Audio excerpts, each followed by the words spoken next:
Você tem o cartão? Há 10 milhões nele. Feche a boca e desapareça. As palavras cortaram a rua como navalha. O cartão, plastificado na mão do tio, brilhava sob a chuva fina que transformava a praça em um espelho sujo. Pessoas passavam, olhavam para os dois como quem vê um acidente, primeiro curioso, depois impaciente. Xu Tingran ficou parada, as mãos no casaco fino, sentindo o frio subir pelo ventre como se alguém tivesse acendido uma chama sob a pele. Ninguém entendia direito quem era a menina à sua frente. Para eles, era apenas um escândalo ambulante. Para o tio que segurava o cartão, era mercadoria que podia ser vendida.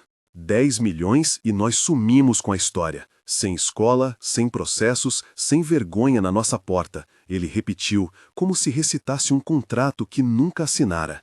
A tia, do outro lado, batia as unhas em um telefone, enviando mensagens, agoniada com a própria ganância. Alguém já havia mandado uma foto. Xu com a barriga ainda pequena, olhos inchados, um olhar que era ódio e pedido de socorro ao mesmo tempo. Ninguém perguntava se ela queria aquilo, ninguém perguntava o que ela queria. A escola, quando souberam, reagiu rápido. Portões fechados, diretor com rosto leitoso, professores que se distanciaram como quem evita contagiar-se de vergonha. Na hora do almoço, a diretora a fez subir ao palco do auditório vazio e anunciou, com o microfone que fazia eco nos ombros dela, que Xu estava desligada do curso por conduta imprópria que compromete o ambiente acadêmico. Um sussurro percorreu o público, uma tempestade de dedos apontando, de comentários, de dedos que picavam como chuva ácida. Ela tentou explicar, tentou dizer que aquilo era tudo errado, que tinha sido apenas uma noite, que ninguém havia pensado em filhos quando se deixaram levar por música e calor. As palavras perderam-se no ar. A diretora falou por ela. As câmeras de telemóvel tremiam como pequenas testemunhas famintas. A humilhação foi rápida como um soco. Quando saiu do prédio, com a mochila pesada como uma sentença, a chuva parecia lavar algo além da pele, lavava a confiança que tinha no mundo. No hospital, a atmosfera era mais fria, mais prática. Luz branca, o som de passos que vinham e iam, a enfermeira anotando o nome com uma caneta que já havia visto muitas histórias começando mal. O exame confirmou, positivo. A médica, com voz firme e mãos suaves, explicou as opções, os cuidados, os riscos. Xu ouviu metade, repetiu metade. A notícia não entrou primeiro na cabeça, entrou no corpo inteiro, por cada osso e por cada ideia de futuro. Havia um bebê dentro dela, ou dois, se os sinais iniciais não estivessem enganando. A ideia de maternidade aterrissou ao mesmo tempo que a culpa, o medo e uma estranha sensação de pertencimento. Na sala de espera, o tio cutucava seus papéis. O hospital pede 1.000 para internar, e a cirurgia, se for necessário, mais. Ele arremeteu com argumentos que cheiravam a cálculo. A tia apareceu com um envelope, contratos, fotos, números de telefone. Eles pagam muito por histórias como essa, disse, como quem indica uma rota segura para o lucro. As palavras dela eram afiadas, a proposta não tinha espaço para o que Xu realmente queria. Assine aqui, some com a gente e nós organizamos tudo. Você não precisa passar por nada disso sozinha. Sozinha. Aquele termo pegou a garganta dela como se fosse pedra. Houve um momento, entre uma batida de chuva e outra, em que a tia passou a mão pelo carro e murmurou que poderia encontrar pessoas que resolveriam o problema. Xu pensou na mãe, ausente desde que ela tinha 12 anos, e no pai, uma lembrança que vinha apenas em instantes, como uma música distante. Ser forte já não era mais suficiente. As contas, a expulsão, as câmeras e a vergonha conspiravam para arrancar dela qualquer escolha possível. Quando alguém falou em adoção, quando o tio falou em aceitar o dinheiro, Xu sentiu o chão desaparecer. Ela era artista, tinha desenhos em uma pasta, projetos guardados na velha mochila preta, sonhos de entrar em um concurso de design que poderia, talvez, ser sua saída. Os sonhos, naquele instante, pareciam absurdos, como estrelas durante o dia. E foi nesse ponto, com as nuvens baixas, a família a murmurar numerais e nomes, e a escola já ecoando com os comentários, que alguém cortou a cena de modo tão abrupto quanto um interfone que vinga uma ordem. Ele apareceu sem muito alarde. Alto, com um sobretudo que não se embaraçava na chuva, o rosto tão controlado que parecia uma máscara de porcelana. Zi Jingan tinha a reputação de não demonstrar emoções. Um CEO respeitado, herdeiro de uma família que comandava redes inteiras, dono de empresas que compravam frações de cidades. E, justamente por isso, a aparição dele na sala de espera do hospital foi como uma pedra jogada num lago tranquilo. O barulho espalhou-se e todos se viraram. Os olhos dele pousaram em Shu de maneira que não era curiosidade nem condenação. Era algo como avaliação, rápida e clínica. O tio arregalou os olhos, a tia prendeu a respiração. Ela é sua? A pergunta saiu curta, como se pedisse confirmação de algo que poderia render 10 milhões. A sala inteira prendeu o fôlego. Shu sentiu o rosto esquentar. A vergonha fez-se maior que a chuva no rosto. Não havia alívio sequer na perturbação. Ela está grávida do senhor, a tia disse, com aquela voz que mistura satisfação e lucro. Ela estendeu o cartão para Z como se entregasse dinheiro por uma mercadoria. Ele não sorriu. Colocou as mãos nos bolsos e observou. Primeiro o tio, depois a tia, depois Shu. Por um instante, o ar pareceu cristalizar. Então, de uma maneira que era ao mesmo tempo simples e irreversível, Z falou com uma voz baixa e afiada. Levem-na ao meu carro. Ninguém entendeu a ordem no começo. O tio fez uma expressão de gratidão incompreensível. A tia parecia contar mentalmente quanto poderia sair dali. Professores, estudantes e mães que haviam vindo visitar um filho se entreolharam. Houve cochichos estridentes. Será que ele vai pagar? É a família Z. Que tipo de homem é esse? A cidade inteira, que já julgava, começava a se polarizar. Mas por trás das cortinas do julgamento havia uma pergunta. Por que um homem tão poderoso se envolveria? Shu não sabia o nome completo dele, conhecia apenas as manchetes. A mão dele era firme quando a trouxe até o carro. Não houve discurso grandioso, nem promessas vazias. Havia ordem prática. Hospital primeiro, depois casa. A voz dele não permitia argumentos, e pela primeira vez no dia, Shu sentiu um consenso que não vinha de medo, mas de alívio. Alguém cuidaria de algo que ela sentia incapaz de cuidar sozinha. No hospital, Z foi direto, pagou o melhor quarto, calmamente. Pediu explicações aos médicos, fez perguntas de precisa-se saber, não por curiosidade, mas por necessidade. Quando a médica disse que existia risco de complicações e que o recomendado era repouso e acompanhamento constante, ele assentiu, como quem já sentiu a fragilidade humana em cenários que o dinheiro não ajeita. Colocou-se ao lado dela, não para comandar, mas para proteger. Pedidos simples foram atendidos rápido. Ultrassom, exames complementares, explicações. Ele não interrogou Shu sobre a paternidade. Em silêncio, sua presença já era uma confirmação. Ela sentiu raiva. Raiva porque a cidade parecia tratar sua vida como mercadoria. Raiva porque os próprios parentes a empurravam para fora. Raiva porque, mesmo nesse momento delicado, havia uma sensação de ser observada por olhos que avaliavam valor, risco, custo. Mas junto da raiva crescia um outro sentimento, o alívio de não estar só. Nada de caridade, apenas uma decisão prática de alguém que tinha recursos. Ele mandou que o tio e a tia se mantivessem do lado de fora. Eles reclamaram até perder o fôlego, mas não tiveram escolha. A enfermeira anotou quem havia pago a conta. O nome dele encheu as folhas. No intervalo entre um exame e outro, Shu conseguiu falar baixinho, praticamente num sussurro que parecia uma vela tremendo. Eu não quero que ninguém decida por mim. Eu não vou vender essa criança. Não vou vender minha história. A voz veio com a dureza de quem esculpe um caráter com as próprias unhas. Z olhou para ela e, pela primeira vez, a frieza que todos lhe conheciam cedeu a algo parecido com consideração. Você não terá que vender nada. Eu não deixarei, disse ele. Mas as palavras não foram pedidas como favor. Foram colocadas como uma condição. Você escolhe o que fará. A escolha veio em pequenos gestos. Ele providenciou que ela tivesse um quarto seguro, trouxe colchões que pareciam bocas de nuvem. Pediu que ninguém tocasse nas suas roupas sem permissão. Mandou que um chefe preparasse refeições leves e nutritivas e disponibilizou uma enfermeira para orientá-la com os remédios e os horários de descanso. Ele dava ordens como se estivesse dirigindo uma operação, mas cada ação tinha algo de protetor que não era possessivo. Aos poucos, Shu compreendeu que aquilo era menos um presente do que uma chance, tempo para pensar, para organizar documentos, para guardar os trabalhos de design que ainda sonhava em apresentar a um mundo que a expulsara. Naquela tarde, enquanto a chuva lá fora lavava as luzes da cidade, ele entregou-lhe um envelope com um cartão simples, sem cintilação.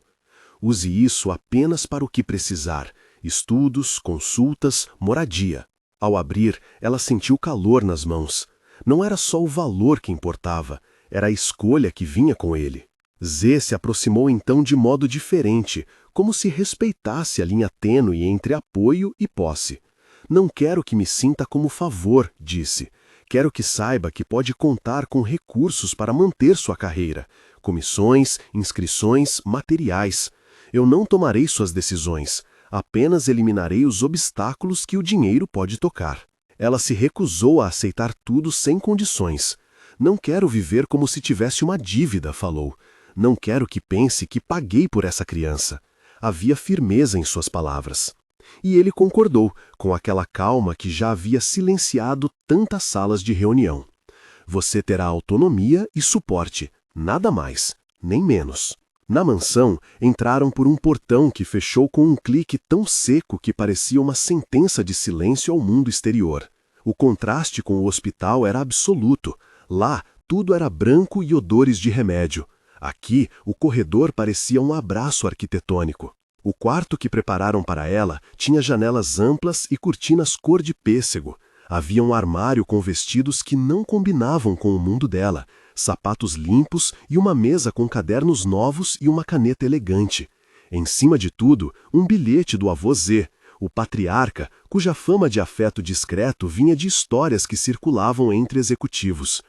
Cuide-se, minha neta, estamos aqui. O avô não apareceu imediatamente. Sua presença foi sugerida por fotos emolduradas, por um perfume sutil no corredor, por uma xícara de chá trazida por um mordomo que olhava para ela com gentileza sem pressa. Quando o homem finalmente veio ao quarto, foi como se o tempo tivesse recuado. Ele segurou a mão dela, que tremia muito pouco, e falou com uma voz quente, sem pressas. Não houve perguntas maldosas, nem curiosidade exploradora, só uma oferta de calma. A casa é grande demais para uma pessoa só, disse. Se quiser, pode falar comigo quando quiser. A simplicidade do convite foi tão estranha que ela chorou, baixinho, como quem devolve o oxigênio aos pulmões. Os mimos iniciaram-se de maneira sutil e progressiva, nunca como ostentação, sempre com finalidade.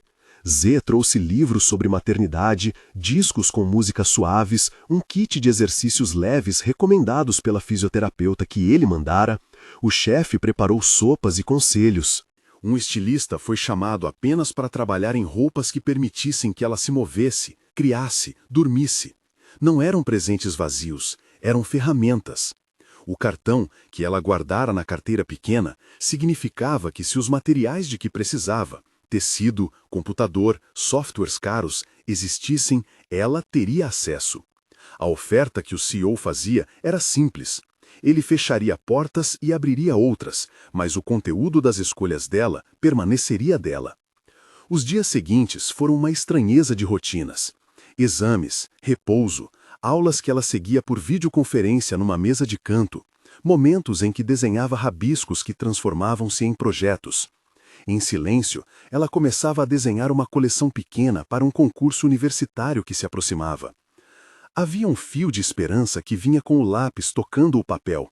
Era como se, desenhando, ela recolocasse migalhas de si mesma no mundo. Z, quando vinha, perguntava por resultados, por prazos, por professores que pudessem ser contatados. Não houve beijo repentino nem discurso romântico. Houve diálogos práticos, olhares que guardavam, uma presença que, aos poucos, não era mais apenas autoridade, mas companhia discreta. Mesmo assim, o mundo lá fora não dormia. Notícias corriam em blogs sem misericórdia, e a família dela preparava mais armadilhas a cada dia. A tia foi vista discursando com um repórter pequeno que gostava de sensacionalismo. O tio ainda acreditava que 10 milhões resolveriam todos os problemas. Haviam mulheres na internet que escreviam julgamentos com dedos ágeis, masculinos que sussurravam sortilégios de culpa. Tudo isso fazia ruído. O nome dela foi utilizado como moeda. Havia pessoas que ganhavam com sua dor. Houve um momento, uma tarde de sol que tentava atravessar as cortinas, em que Shu, sentada à mesa com um café frio, digitou uma mensagem curta ao professor Jung Hong, um homem que, no pouco tempo em que o conhecera por e-mail, havia dito apenas que o talento era algo que ninguém poderia tomar dela. "Quero entrar no concurso", escreveu ela. "Não sei se sou corajosa, mas preciso tentar." A resposta foi rápida. "Você tem que ir. Eu vou garantir que seu trabalho seja avaliado por profissionais imparciais. Não permita que os outros contabilizem seus sonhos."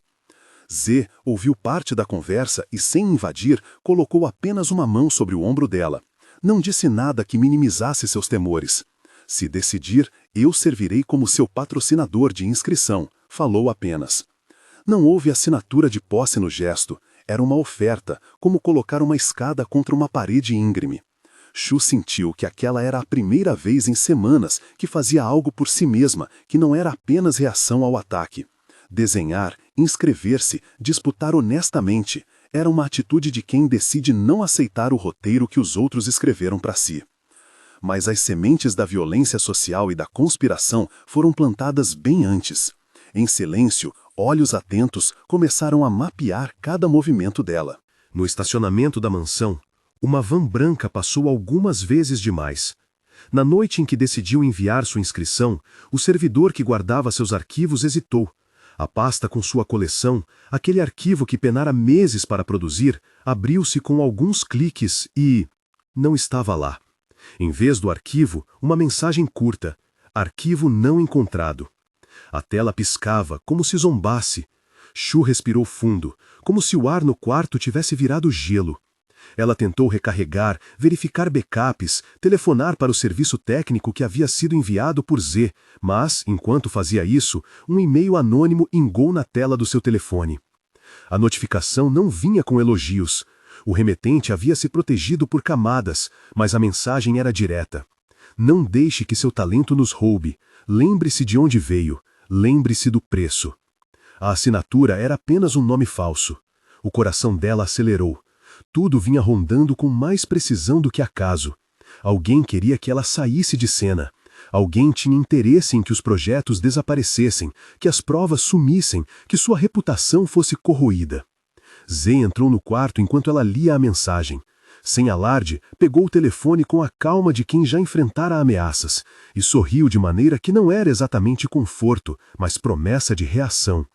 "Não se preocupe agora", disse. "Vamos recuperar. Eu vou enviar a equipe técnica.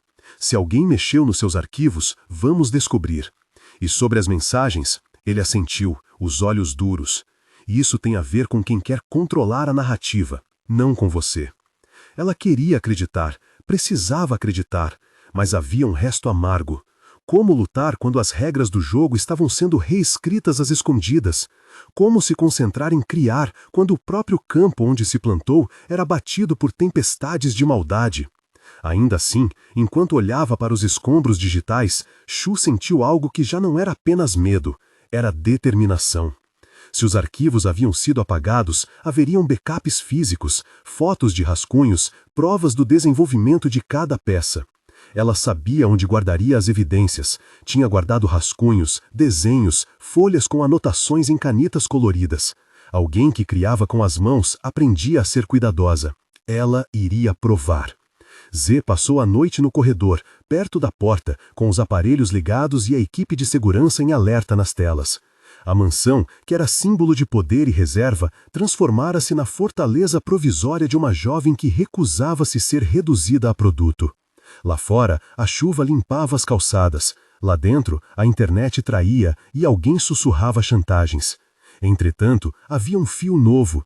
A ideia de que, com proteção, apoio e escolhas próprias, era possível transformar a humilhação em prova, o ataque em combustível. A presença de Z não apagava a dor, mas sua atitude, cuidadosa e incisiva, criava uma margem de manobra que antes não existia.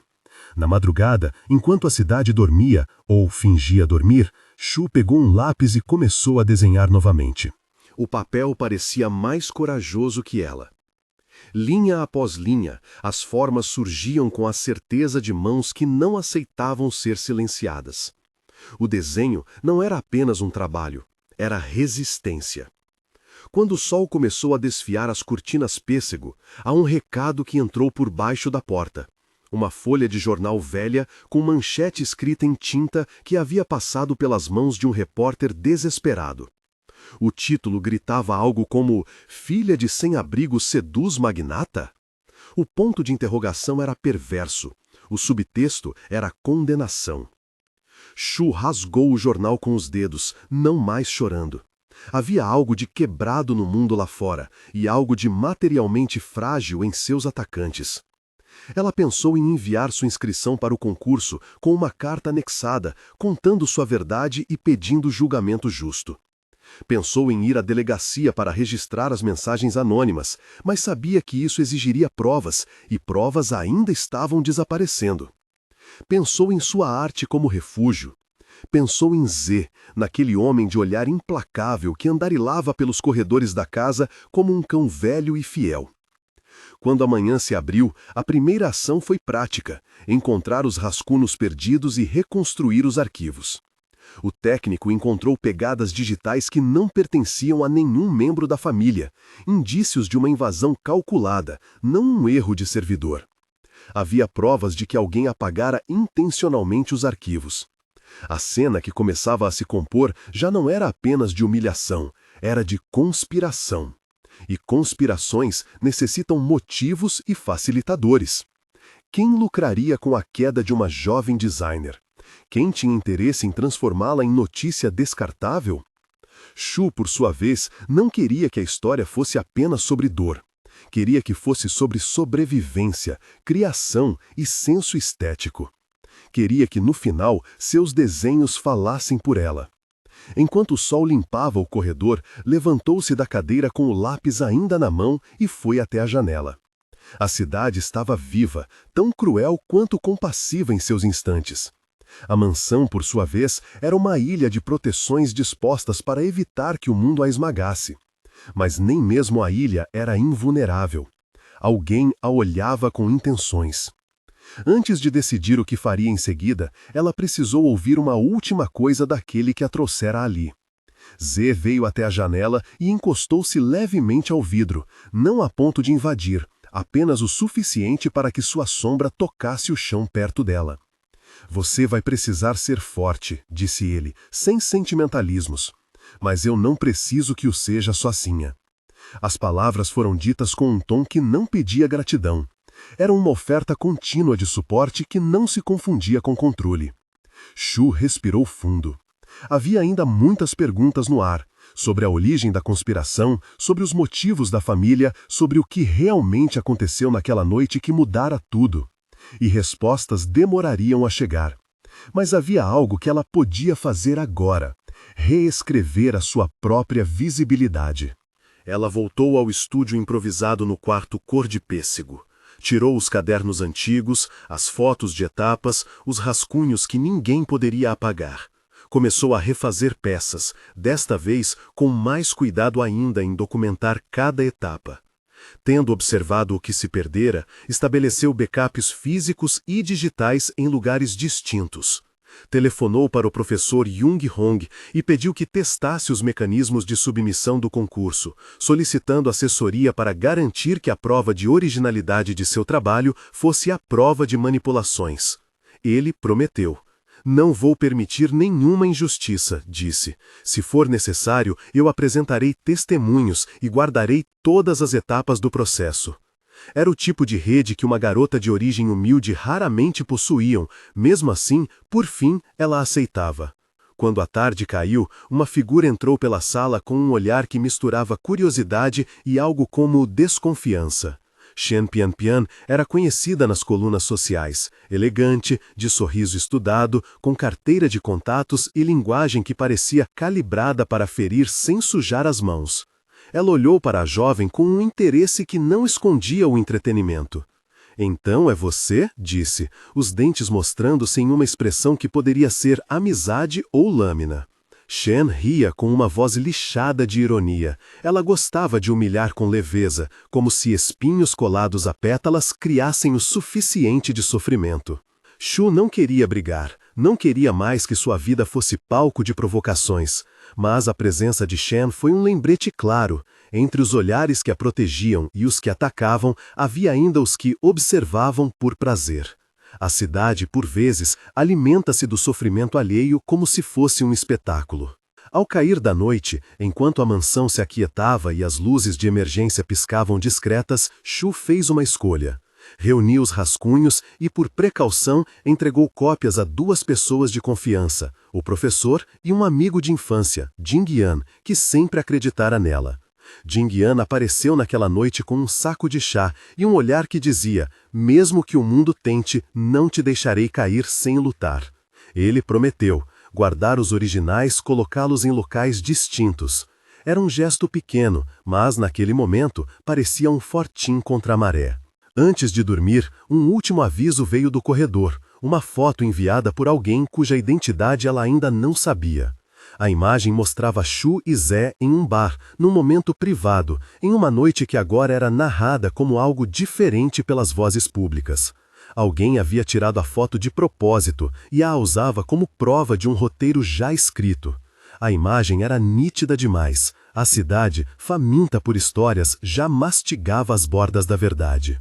Shu apagou a luz com dedos que tremiam por algum motivo que não era o físico do frio, mas o peso de ser o centro de uma narrativa pública. No escuro, pensou nas muitas decisões que a tinham trazido até ali. Quando a equipe técnica contratada por Z apresentou o relatório do ataque digital, Shu leu os termos com olhos secos. Metadados recuperados, horários de modificação, IPs externos conectados à rede de envio. Havia uma linha que chamava a atenção, um acesso remoto vindo de um café em um bairro de prestígio, onde um estúdio concorrente tinha sede. O relatório não era um veredito, mas apontava uma direção. Para ela, que já aprendera a buscar pequenas certezas, aquilo bastou para continuar. No dia do evento do concurso, o local fervilhava. Luzes, flashes, um palco montado sobre expectativas. Shen Pianpian apareceu elegante como sempre, sorriso milimétrico, vestido que atravessava a sala como se dominasse a luz. Havia um grupo de influenciadores ao seu redor. Para tornar a tensão ainda maior, a direção do concurso, pressionada pelos comentários, decidiu que haveria uma checagem pública. Cada finalista deveria apresentar um portfólio físico dos rascunhos e das etapas de criação. A justificativa era de transparência. Para Shu, significava oportunidade. Arrumaram uma mesa para ela no corredor lateral, onde poderia montar a exposição de processo. As horas que antecederam sua apresentação foram um turbilhão de mãos trêmulas e respirações controladas. Z permaneceu na primeira fila, discreto, olhos calmos. Havia segurança ao redor, não para intimidar, mas para garantir que nada externo interferisse. O palco estava pronto. Quando ela expôs os cadernos, as folhas amarelecidos e a pilha de fotos, algo simples aconteceu. As pessoas que olhavam deixaram de ver apenas a mulher da manchete e passaram a acompanhar a trajetória do projeto. Rascunhos de infância, notas de cor, imagens de tecidos experimentais, tudo encadeado. Um jurado, que meses antes havia afirmado não ter favoritismo, ficou em silêncio por um tempo e, ao folhear, murmurou: há coerência, há processo, mas a trama ainda cobria o horizonte. Enquanto Shu explicava a inspiração de cada peça, uma mente maquiavélica decidiu tentar um último golpe. Um vídeo, vazado por uma fonte anônima, surgiu nas redes acusando-a de comprar uma coleção inteira de um jovem designer e simplesmente recolorir as peças.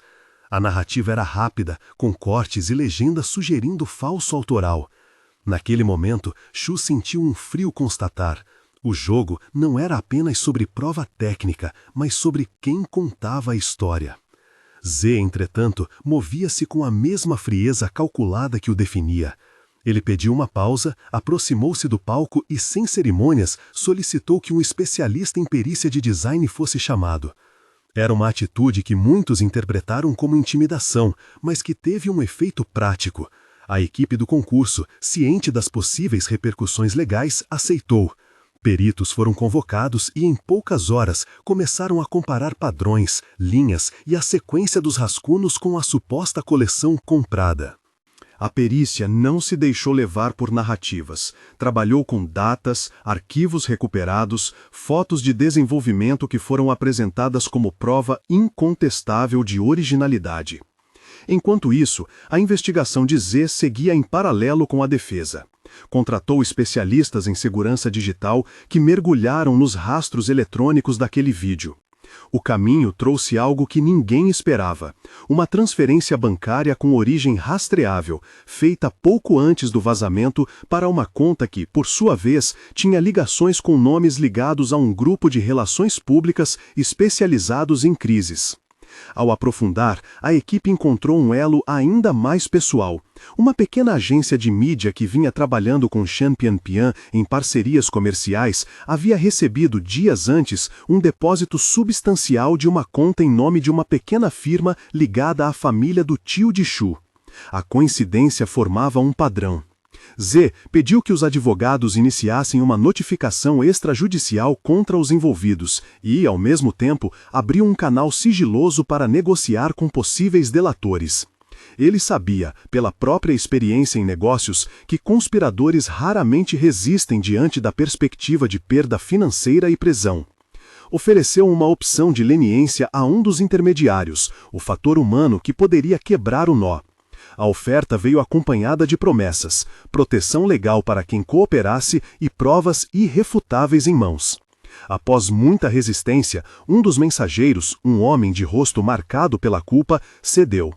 Entregou uma sequência de mensagens, registros de transferências e gravações de chamadas com a tia de Shu e com um certo consultor de imagem. A confissão estava lá, não era teatrinho. Foi a peça que começou a desmontar o castelo de cartas. O passo seguinte foi confrontar Shen com fatos. Z não precisava humilhar em público, preferia a eficácia da exposição meticulosa. Ele organizou uma reunião reservada com advogados presentes e entregou as evidências: o fluxo de pagamentos, a correspondência entre a agência e a tia, o vazamento orquestrado e as gravações que demonstravam intenção de desacreditar Shu em troca de dinheiro. Shen tentou negar, tentou se esquivar com o que sabia fazer melhor: sutileza de palavras. Mas diante da sequência de mensagens e do comprovante de depósito, sua negação vacilou. Para proteger sua reputação e vendo o próprio império de parcerias ameaçado caso surgissem provas públicas, ela acabou concordando em uma declaração em que admitia ter beneficiado-se de um esquema que visava amplificar sua própria imagem, sem, no entanto, assumir a autoria direta do vazamento. Era uma confissão parcial, e essa fissura foi suficiente para que a equipe jurídica de Z requisitasse medidas formais. A notícia das negociações vazou como fumaça de um incêndio controlado. A mídia faminta pela confissão parcial fez a festa, mas os desdobramentos legais foram metódicos. Queixas formais, acolhimento de denúncias por parte do comitê do concurso e pedidos de retratação pública. No fim, o que parecia uma tempestade emocional tornou-se, por vias legais, uma sequência de peças que deixavam claro: havia um esquema. No terreno do judiciário, o tio e a tia de Shu foram alvo de investigação formal por extorsão e participação em divulgação caluniosa. Os elementos entregues por Z e pelo mensageiro forneceram provas suficientes para o início das investigações. Para Shu, observar seu tio sendo chamado a depor foi um golpe de realidade. As vozes que a haviam transformado em mercadoria agora se explicavam diante de uma autoridade. Ela os viu pela primeira vez como indivíduos pequenos diante da escolha, e aquilo tirou algo pesado de seus ombros, a sensação de que sua dor era uma narrativa aceita como normal. O concurso seguiu seus trâmites, com as perícias confirmando a originalidade do trabalho de Shu e a investigação corroendo as bases do ataque. O comitê decidiu manter sua candidatura ativa. O anúncio do vencedor foi uma noite de nervos e de luzes. Quando o nome dela foi anunciado, a emoção foi uma coisa sólida. Aplausos, lágrimas, o rosto de Z finalmente relaxando em algo que poderia ser chamado de sorriso. Ela subiu ao palco com os olhos brilhando e recolheu o prêmio com a dignidade de alguém que lutara cada centímetro do caminho. A vitória, no entanto, não apagava as cicatrizes dos meses anteriores. A humilhação, a invasão, o medo, tudo aquilo permanecia. Mas havia diferença. Agora, a cidade que tentara enterrá-la assistia a uma reviravolta que exigia respeito. Seu discurso no palco foi simples e direto. Não falou de ódios, falou de trabalho. Agradeceu ao professor, a Jing-Yan, ao avô Zé, aos médicos e às pessoas que acreditaram que talento não é coisa que se compra com manchetes. Minha arte, disse ela, nasceu de dias pequenos e de retalhos. Se alguém tentou roubá-la, ficou claro que a arte não se mede por manchetes, ela se prova no processo. Após a cerimônia, a exposição midiática virou algo mais complexo. Reportagens passaram a contar a história de sua criação, mostravam os cadernos, entrevistavam colegas que confirmavam sua trajetória. A verdade, quando apresentada com provas, se mostrou mais resistente que o rumor. A conta retornou para os conspiradores, processos começaram a tramitar, e a pressão social que antes era contra ela passou a recair sobre aqueles que a haviam atacado. Havia, finalmente, justiça em movimento. Na esfera pessoal, a relação entre Shu e Zé entrou em uma fase nova. O CEO que havia entrado na sua vida com a autoridade de quem resolve problemas, mostrou pouco a pouco que também podia se aproximar com delicadeza. Em dias de repouso, ele lia as mensagens dos fãs que chegavam à caixa de entrada dela, e com cuidado respondia pequenas notas de apoio em nome dela. Não era galanteria, era parceria. Houve jantares em que falavam de coisas banais, preferência por chá, memórias de infância, manias. E esses diálogos desarmaram o estereótipo do homem inatingível. Em uma tarde, Zé a acompanhou a uma consulta de rotina. Sentou-se na sala de espera com mãos que não precisavam tocar para comunicar afeto. Quando o médico saiu e disse que tudo corria dentro do esperado, ela viu-o soltar um suspiro que não era de triunfo, mas de alívio. Naquele instante, a intimidade era um espaço de proteção, partilhado sem pressa. Houve sim momentos de cansaço. A gravidez exigia cuidados e o corpo de Shu respondia com variações de humor e desconforto. Zé, atento, ajustou-se não por obrigação, mas por desejo de estar ao lado dela. Comprou-lhe um livro de receitas leves que a fazia rir, contratou um fisioterapeuta para ajudá-la com dores nas costas. Fez uma pequena surpresa uma manhã, trazendo uma manta feita de um tecido que ela havia desenhado, agora bordada com pequenos desenhos dela mesma. Um ato que era ao mesmo tempo reconhecimento e intimidade. Para Shu, o presente tinha significado maior que o objeto. Era validação de que sua criação merecia ser celebrada, não apropriada. Conforme as semanas avançavam, o impasse legal encontrou sua resolução coerente.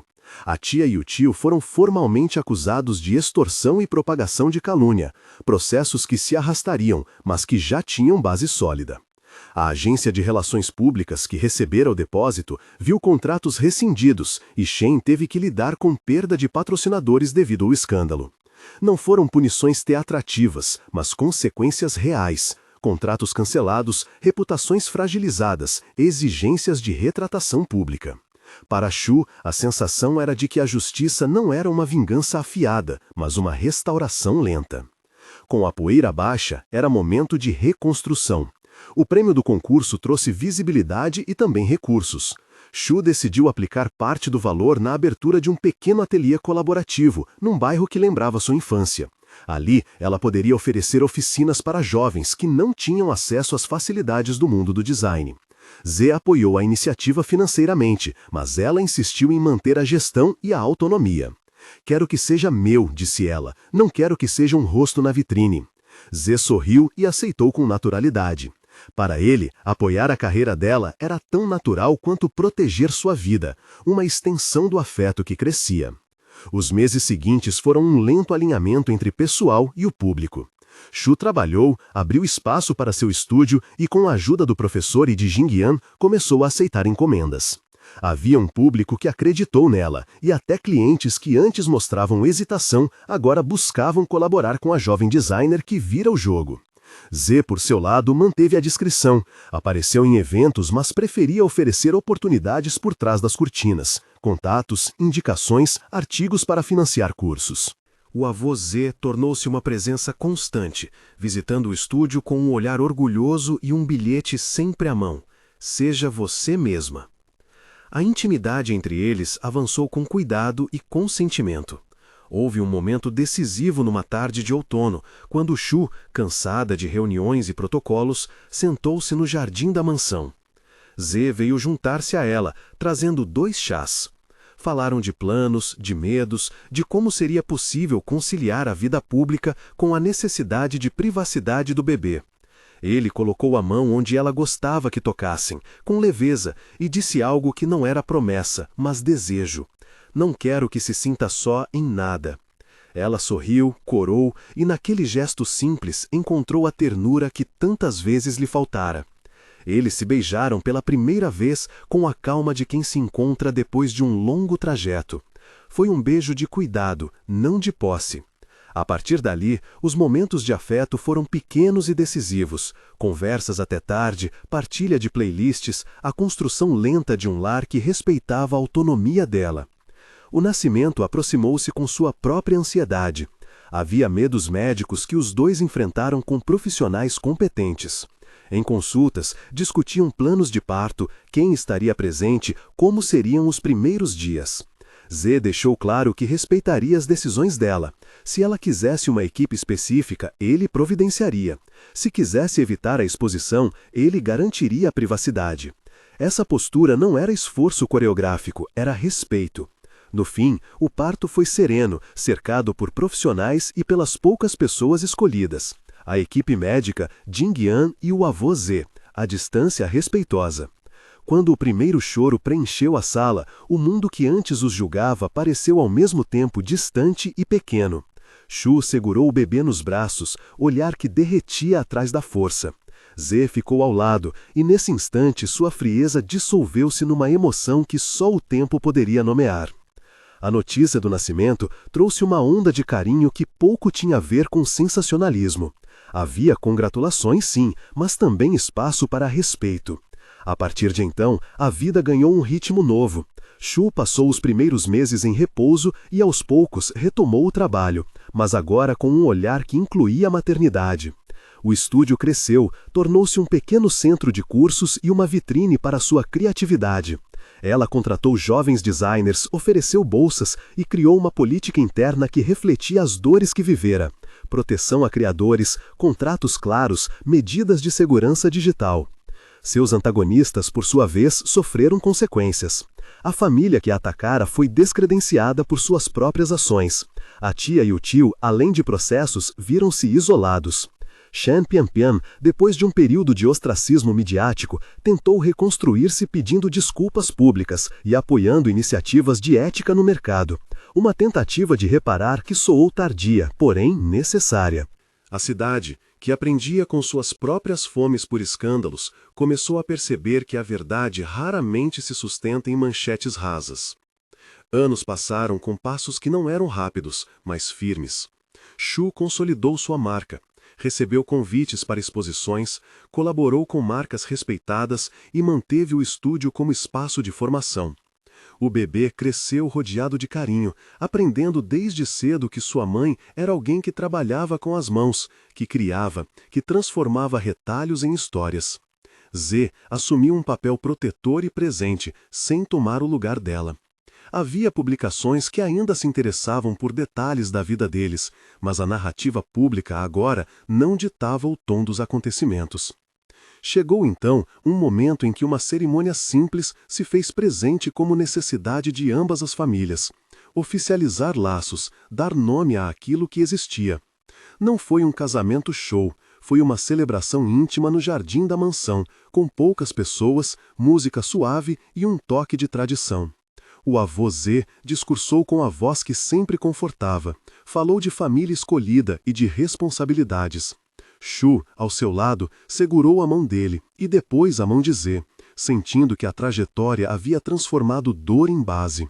Houve votos simples, que não prometiam finais imaculados, mas compromisso cotidiano, respeito, apoio e cuidado. No epílogo daquilo que lhes restou contar em público, havia cenas de um cotidiano doméstico, o pequeno sentando-se entre papéis de rascunho, tentando imitar a mãe, Zê e Shu escolhendo um tecido juntos, debatendo formas, o estúdio lotado com jovens que sorriam ao aprender. Numa tarde de verão, quando o filho já corria pelo jardim com passos tortos e alegres, Shu encontrou um bilhete antigo do avô, escondido entre páginas de um livro que lhes fora presenteado no início de tudo. A frase era simples: "Cuida da vida como se fosse arte." Ela sorriu, e ao olhar para Zê, não havia mais o homem inatingível da cidade das manchetes, mas um companheiro que aprendeu a mostrar afeto, sem sufocar. A justiça, por fim, seguiu seus trâmites até que a maior parte das ações foi concluída. Houve reparações, sim, e responsabilidades assumidas por quem havia tentado se aproveitar da dor. Nada apagou os meses de dor, mas houve reconhecimento e medidas que impediram que outras vidas fossem tratadas da mesma forma. Para Shu, a maior vitória não foi o prêmio nem as manchetes de retorno. Foi a certeza de ter mantido sua agência, de ter decidido por si mesma, de ter transformado vulnerabilidade em criação. A história, que começou em uma praça chuvosa, com um cartão e uma chantagem, fechou-se em uma casa com cortinas cor de pêssego, risos de criança e papéis de design espalhados como testemunhos de um caminho que foi percorrido, mas também com escolhas. Zê continuou sendo um homem de poder, mas que aprendeu a usá-lo para proteger com respeito. Shu tornou-se uma referência, não por ser vítima que virou símbolo, mas por ser artista que se recusou a vender sua verdade. E quando alguém pergunta, anos depois, sobre como tudo começou, ela costuma dizer algo simples, que nada tem de épico. Alguém me ofereceu abrigo quando o mundo parecia querer me vender. Com abrigo, pude reconstruir. Com ajuda, aprendi a confiar, e com trabalho, fiz com que minha voz fosse ouvida. A frase é curta, mas carrega o caminho inteiro. Se essa história te tocou, inscreva-se para ouvir outras como esta e acompanhe mais jornadas de superação, amor e justiça.